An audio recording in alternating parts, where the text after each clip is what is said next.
Time for a very long overdue catch-up video on the 420 GSI Tourer.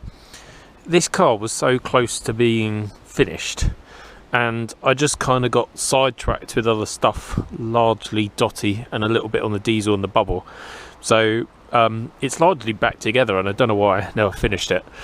It's all little things, and I think when it gets to the doing little things stage, I kind of in a way lose my mojo. It's not that I lose interest, it's just that the pressure feels like it's off, so I kind of do something else for a bit. But anyway, I need to even remind myself of how far I got.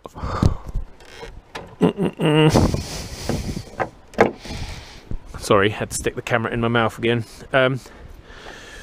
I never even finished doing that up. I've still got stickers I think to go on here. General cleaning. Oh, that's right, I'd replaced one headlight, but I wasn't happy with the alignment, and that headlight is like has a darkened reflector, looks a bit old and sad, whereas that one looks bright and clear and brand new. So what I did somewhere, I bought another headlight for it. The good thing about these Rovers is parts are cheap, so you might think a new headlight was going to be loads of money. In fact, it wasn't. Oh look, I even bought new. So we have a pair of brand new, I think I'd got Valio, or I don't know who made these ones, Valio and Valio, so they're a matched pair. And then brand new inbox Lucas black case headlight, so that should go in and look lovely. So that's the first job, rebuild the front end again. And then in the car, I still haven't cleaned this thing, so it's a bit crappy. I did the seats, the stereo I managed to source from Simon. This is probably a repeat of stuff I've said in other videos, but that's a genuine Rover head unit, so I'm going to swap that over. Then when I got the car, Simon told me that one of the rear ABS sensors was knackered, so there's a spare in there. I need to jack the car up and do that. I need to top up the gearbox oil because Simon swapped a drive shaft and a bit of oil came out, and that needs to be done. And I need to do up the hub nut on this side, and then really, apart from a piece of trim missing from there, which I have, oh yeah, exhaust. When you start it up, hopefully it'll run. I haven't started this for weeks. Come on. No, it's a bit flat, isn't it? Yeah, okay, it will need a charge. But anyway, it sounds really meaty, but that isn't because it's got a meaty exhaust. It's because it has a hole in the exhaust. So I've managed to find a new old stock Unipart back box for it as well. So at some point I'll be changing that over. I'm going to go take the battery out, put it on charge and start tinkering. Battery is out and on charge. First thing I'm going to do is just button up all of this with some stainless steel washers and some nylock bolts, or sorry, nuts that I had. Not particularly interesting. Then I'm going to set about removing that headlight and the indicators and trying to realign that front end properly.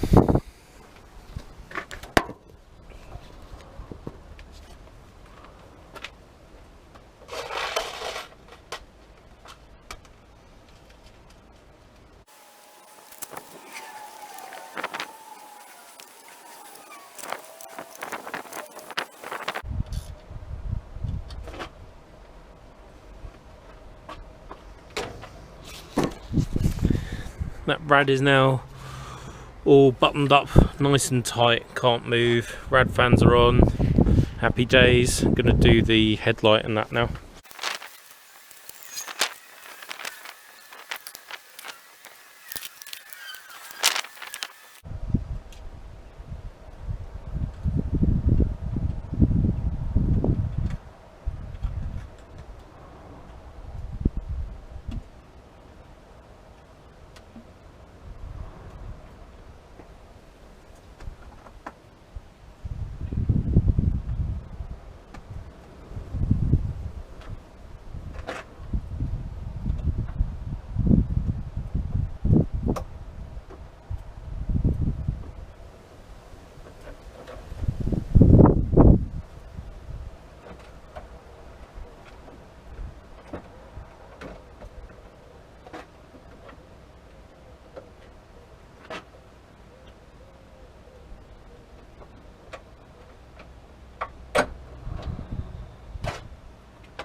that's about as good as I can get it. It's a lot better now that it's got matching indicators and matching bright headlights.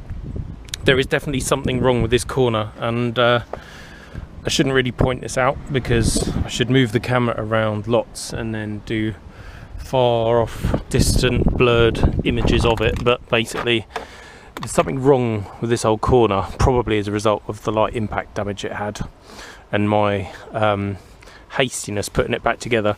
When I reassembled all of this, I never actually trial fitted the indicators. I think, although it never looks like it, this has had some distortion, because that is it is a pattern part Valio indicator, but it's doing exactly the same as the other one. It doesn't want to fit nicely. I've got the hockey stick fitting better, and the alignment with the headlights with the bonnet, which is like the key visual thing you'll see when you look at the front of the car, that's all okay. So blurry images from a distance and it looks all right. Just realised I need to buy some new wiper blades before this goes for an MOT. I think it's still got an MOT actually, but anyway, that bit's done.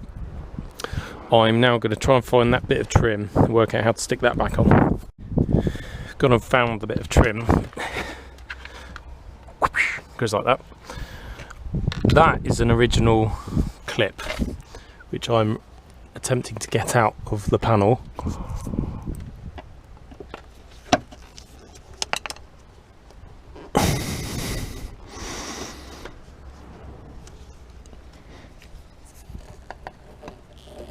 Oh. No idea how much of that you saw. Again, that was mouth cam in action. These are Rover ones. I can't remember what Rover they're off. They might have been a Bubble 200. I can't recall. But anyway, they will work as long as I get the angle right. So I am going to stick some more of these on the back of here with Tiger Seal, let that go off, and then I can shove that on, and that'll be on there for life. That won't come off again. Whilst I was off getting the Tiger Seal, which I've now found, I remembered the other thing I needed to do with the Tiger Seal. This car was once fitted with a tow bar. The tow bar has now been removed, which is a good thing in my view, for a number of reasons. One is that they cause cars to rot out. I think this must have been a factory tow bar because it has nice bosses in there, which, you know, either somebody educated fitted it or it was done aftermarket. Either way, we have holes in the rear wheel well and in the rear valance for the electrics and the bolt holes, so they need sealing up, and I'm not going to weld it because that's just a whole world of hurt. But anyway, that is going to be sealed up with the Tiger Seal. But before I do that, I want to de-rust it, so I've got my Hydrate 80 ready as well. The other benefit of having the tow bar was that when Simon was, you know, he'd crashed it and it needed fixing up, he kind of lost love with the Rover scene, if there is a Rover scene. I'm not sure that there is entirely, but he lost his interest in Rovers. Took a few bits off the car, like the tow bar, the lowering springs, the side skirts, stuff like that. Sold them on, which gave him a bit of cash, which meant that I could buy the actual remains of the rest of the car off him, probably cheaper than it otherwise would have been. So all in all, it's a good job it had a tow bar. So without further ado, I shall now do some cleaning up in here and then de-rust the thing. Hearing me? I was just remarking to myself how clean this car was underneath, and it absolutely is. Look at that, the whole rear end. But I found a big nasty break in that wheel there, which is not good. And then this is why the exhaust was blowing so badly and why it needs a new one. And that bracket for that ABS sensor is broken, so maybe that's the one that's faulty. In fact, that one is as well, so maybe they've both had a bit of action. New rear calipers this car had as well, but there's basically no rust at all under here. So all the more reason to preserve this car, because it's, I'm not saying I'm falling in love with it and going to keep it, but do you know, for the money that I'd get selling this on and the work and money I've spent on it, I'd kind of been an idiot to sell it. I really wouldn't want to sell it, but it's a case of running out of space really. I need that massive aircraft hangar that everyone who's into cars promises themselves if they win the lottery. But yeah, so I'm just going to put a bit of Hydrate 80 on those bits. I think this is a really good way of doing it actually. There's no point welding it, just be overkill.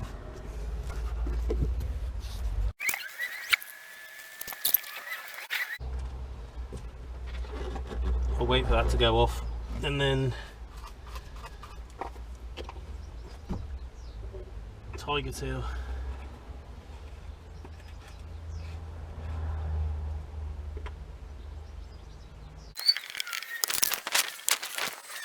Right, I'm going to go clean up because I've got myself absolutely covered in stuff. Can't find panel wipe, so we're back to brake cleaner, my old friend.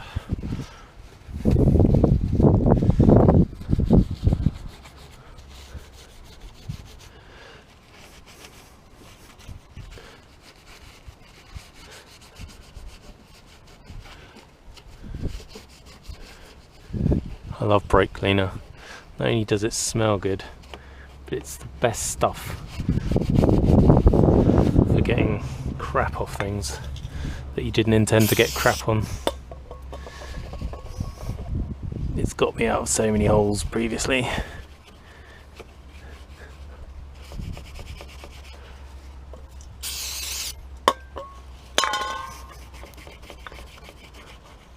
It's also good for cleaning bits of engine. It just happens to be quite expensive. Trick is not to be a messy bastard in the first place, but I never got that lesson.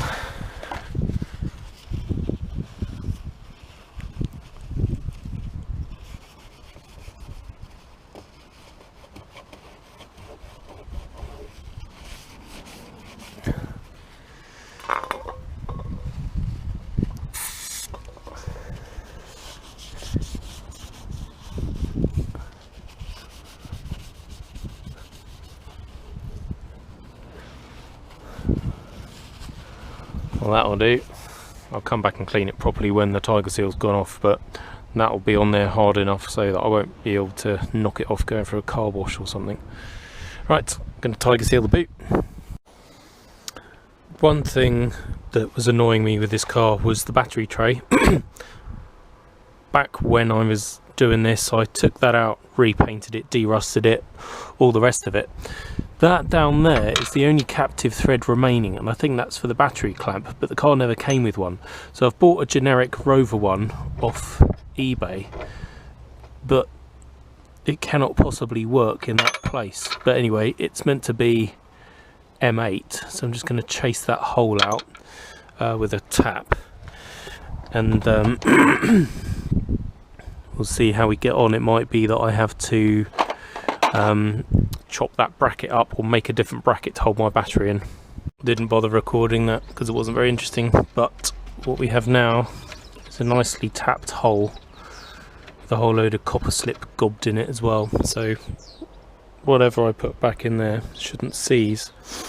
Now I need to go and get my battery and just see how I can chop up a piece of metal to hold it in the right place. Battery in, battery clamp in. You can kind of see the problem. It's basically too long to fit in there, so I'm going to have to chop it off about there,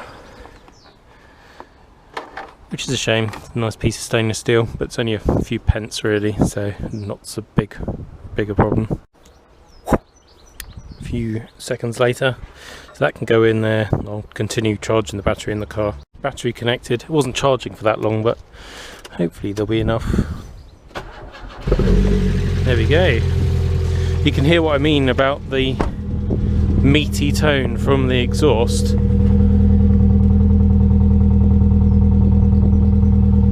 I don't know how well the microphone on these iPhones picks that up. Oh, cock. That needs a bit more tape, but yeah, it's a nice little engine. It sounds a bit tappety, but it probably, I think it had an oil change just before I got it.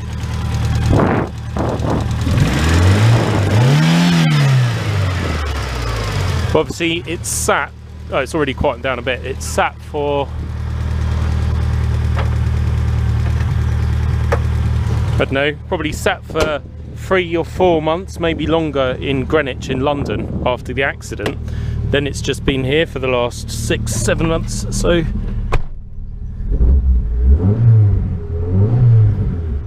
does sound good though. Sporty. It is a good little car.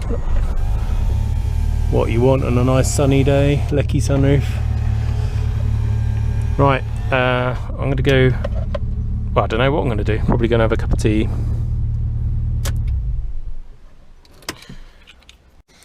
The next thing I wanted to do was sort out the ABS light. I was told it was one of the rear sensors from the previous owner. This is the spare one that came with the car, and I just wanted to work out which of the two on the car it was that was knackered. So what I've done is first off worked out what the resistances are on this one, and it appears to be about 1.7 kilo ohms. That's with the multimeter wedged in there. And then this is like a magnetic Hall effect sensor, so if I drag a big piece of metal past it, it fluctuates. So that I'm pretty sure is working, and it was, you know, came with the car as a good one. So now I'm going to jack up the back of the car, plug my multimeter into the two that are fitted, spin the wheels and see if one or the other behaves differently to what this one's doing. And then if it is, I'll assume that that's the knackered one. I'll plug this into the car and then see if it turns the light off. This is the first time I've ever looked underneath this car, and it really impresses me. And I'm not just saying that because I want to sell this thing quite soon, but this is a 1995 car. There is literally no, like, compared to the Rover 800 or some of the other Rovers, and, you know, Fords, Vauxhalls, Volkswagens, all cars I've had before. Look at that back plate. There is literally, that is a tiny piece of pressed steel. There is no rust on it all the way round. It is mint. Lower arms perfect. These are just pressed steel parts. There is no rust at all. There is no rust on any of the fastenings. It is truly bizarre. This car's done 109,000 miles, but you would think it had been garaged and done about 20-30,000. That bush, it doesn't look particularly, that's just the surface, look, that's just scrubbing off. So that bush is fine. If anything, it looks like it's just like black surface coming off. If I rub that with my fingernail and you look now, those aren't actually cracks. So it's bizarre. It's got a new caliper, both sides at the back. It probably needs some pads. Discs are a bit flash rusted, but this car's been sat around for a while. This is all just where the car was colour compound polished at the body shop. If you look along it, you can see the paint isn't mint, and that is because the whole car was resprayed by somebody doing their GNVQ. Strada or MPR have repainted the lower part of that door and that wing, so that all looks nice and it's got a nice smooth finish. The rest of it's not great, but you know, this is the sort of car that you could get in, hack around in and not be super precious about. So ideal really. I'm gonna now find some axle stands and then wrestle with the ABS sensors and see if I can find where they plug in. In fact, that looks like one of them there. I'll go and do the same on the other side of the car. In terms of rust, it's the same story on this side of the car. There is none. It all looks lovely. That's the new caliper. Again, worn pads, but at least they're worn even, near side to offside. This is that wheel, which I thought was cracked. It's not. It's got quite a healthy chunk in there. And I don't really know what's done that, because ordinarily you wouldn't expect that to get that level of damage without also blowing the tyre. There's no egg shape in the tyre, so I'm a bit confused about that one. But the good thing is there's no cracks. So on the rear, as long as it balances up fine, it's probably going to be okay. I do have a fifth wheel as a spare, but it's pretty crappy on the front face compared with that one. I don't have another set of axle stands. They're all under dodgy at the moment, so that's just going to go under there and stop me getting my head squished in. I don't plan on being under the car particularly long, and I'm certainly not going to be wrestling with it. I might be able to get to the sensor plugs without actually getting under the car, which will be a benefit if I can. Let's see if I can undo that myself, one-handed. It's starting to come. I might have to go and get some WD-40 and lube it up. Not going to do that. It was a complete arse to undo, but with the can of WD-40 I got there in the end, and that's the end of this side. The other side's undone as well, so I'm just going to wang the multimeter in there and see what it does.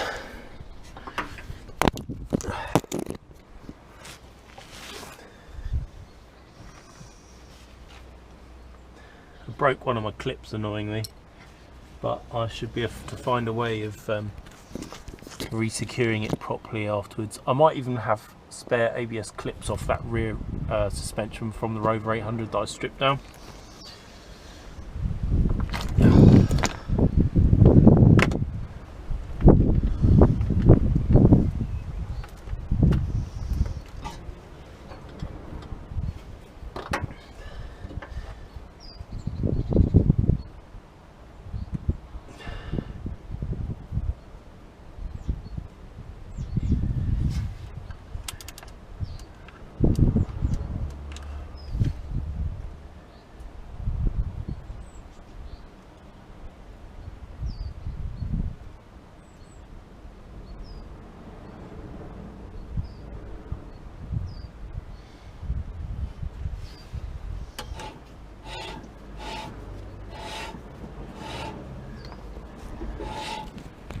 We have seemingly closed, or full continuity, which doesn't really make sense. That's suggesting the the Hall effect sensor is basically effectively jammed closed. That's either because it failed, or potentially, I'm just thinking out loud here, so I could be completely wrong. It could be the end of the sensor's got muck on it.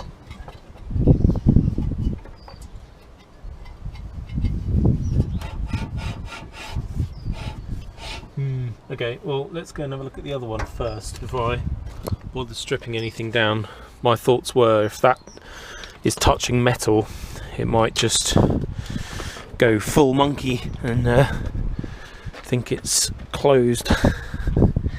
Let's see what this one does.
This one is reading the same as the one on the bench was, and when I spin the wheel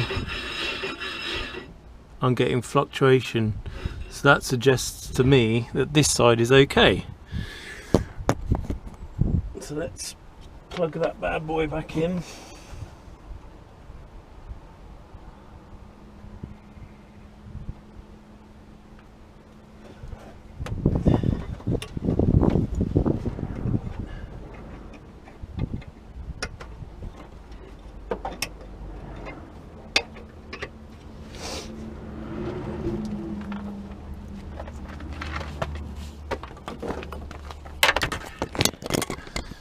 I want to double check this side again.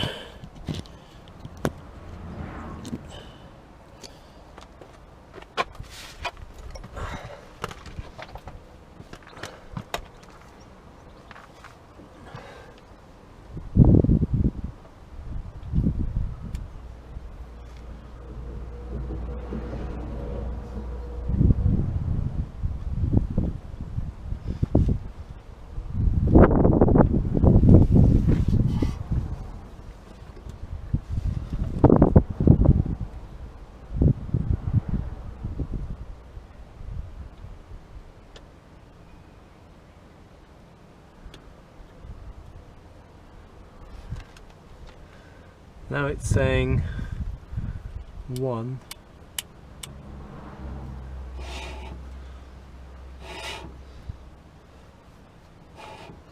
There's definitely something funny going on with this one.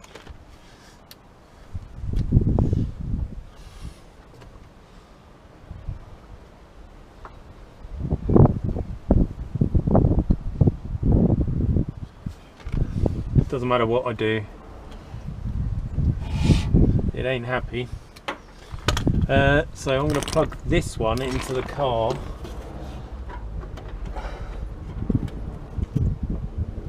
See, before I plug it in,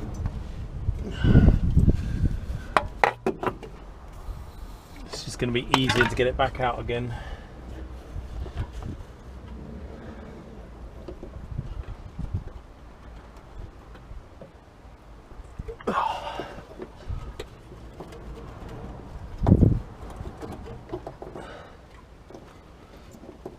Right, that's plugged in. I'm going to turn the ignition on and just see what it does. I don't really know what I'm expecting it to do, but it'll do something. What I'm hoping is it just oh yeah, car keys would help.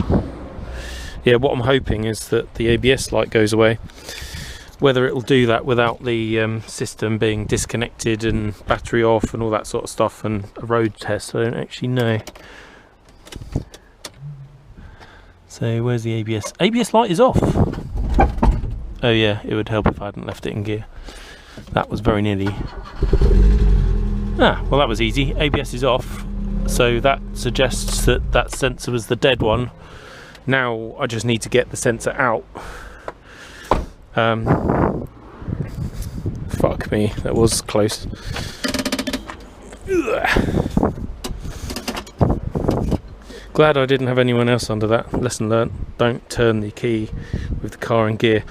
The only reason that didn't come off is because I'm super paranoid and had put bricks wedged like that. Otherwise that would have been a very bad day, and I'd probably end up rebuilding the front, as I would have stuffed it into my trailer. Never mind. I am going to have to reposition that jack now because it's canted, which, although I don't think it's going to fall off, it will fuck the jack. So let me fix that. Well, I've found the sensor and it's behind that little shield thing there. So I'm going to soak that in WD-40 and prepare to do battle. I'm telling you now that I'm not looking forward to doing this. I anticipate it being a bit of a nightmare. You can actually see the tip of the Hall effect sensor down there. Well, I can. Again, no idea if you'll be able to see it. Can you see the reluctor ring on the hub? And then you've got that probe sticking out. And that's the end of the thing. Just see the ring move past the geared teeth, and that's what counts the wheel speed, sends it to the computer, and that's how it can work out whether or not that wheel is on the verge of stall or doing something that it shouldn't be doing, or something that the other wheels aren't reporting. One tiny observation I just made then is that the tip of that sensor looks nothing like the tip of that one. So I'm not 100% sure that I've got the right sensor. But the only way to know is to whip that one out. Certainly that one's not doing the right thing, so it's got to come out anyway. I'm starting to fall in love with this car. While I was waiting for the WD-40 that I sprayed on the ABS sensor bolts to sort of do its stuff, I thought, meh, I'll have a look at the exhaust and I'll work out how much cutting equipment I'm going to need to get that off. Guess what? these are the bolts. They were, I didn't even bother de-rusting them before I put WD-40 on. Sprayed a bit on, cracked them off, and then they came out finger tight. How good is that? And then if you mess around with cars, you'll probably know what a complete bitch it can be getting exhausts off the hangers, or the hangers are split and falling apart and it falls on and lands on you. That came out as a piece of piss, and it came out so easy and quickly that I just didn't bother recording it. You can see somebody's attempt at repairing it. That well-known heat-proof mechanical fixing of cable ties was used, along with nothing there and a piece of tin here. So yeah, good job that's coming out really. I'm going to go and grab the other one to show you what it looks like, and also to make sure that it is the correct one for this car. Just when everything was looking so rosy, this is my new Unipart Rover original exhaust back box, which I was told from the eBay listing and messaging the seller was the correct one for a 420 GSI with the T series. You can tell it's a 400 because the pipe is long. The hangers are all by eye in the right place. The sweep I don't think is quite right, and the biggest problem at the moment is that the one that's come off has a 2 bolt and flared end for a donut olive. This has a 3 bolt and then no flare, no chamfer, no nothing in there. So yes, I can fix the mounting because I can just chop that off and weld it onto this one, but the bell mouth on that I would have to replicate on there, and it's just going to become a ball ache. So I don't actually know what to do at the moment. For me, the major problem is actually that bit of tube. I don't think that came off an R8. In fact, yeah, the date code, this is for probably a facelift 420, not a facelift, but you know, the bubble sort of era, not a Rover R8. So that's annoying. I'm gonna have to go back on eBay and try and find one. Damn it. Thought I'd do a I wonder and shoved it on anyway, just to see how it fits going over the wheel arch and suspension and stuff, and you can see how it fouls on the rear anti-roll bar. When the car goes on the ground, that will obviously go up, the anti-roll bar will rotate forward, that will come up and probably hit it even worse. So there's no doubt in my mind that this is not right exhaust, and I'm trying to ask myself, do I really want the hassle of modifying that only for it to, I mean, it's tight there, because I can move that bracket, which isn't a big deal, fits lovely through there, and then under here, that's where it would all come together. Oh, decisions. It's not right, but I can make it right, and it's a case of how much aggro is it going to be to go through that whole process when I might be able to find the right one on the internet. I think I'm going to leave that in there for the moment and get on to eBay and see what turns up, but it might be that I do end up going with that one. I just have to do a bit of Jimmy Nudgery modification. There's no way I can chop that tube off and keep it. Yeah, it's beyond gone, that one. This came with a whole load of other parts, and it is a council shitty boy racer type add-on. Actually, while I'm talking to you, that's just utterly horrific, so that can go straight in the bin along with that. Yeah, I don't know how much more I'm going to do today. I think I'm going to whip off that bracket, or try to, and see if I can get that sensor out.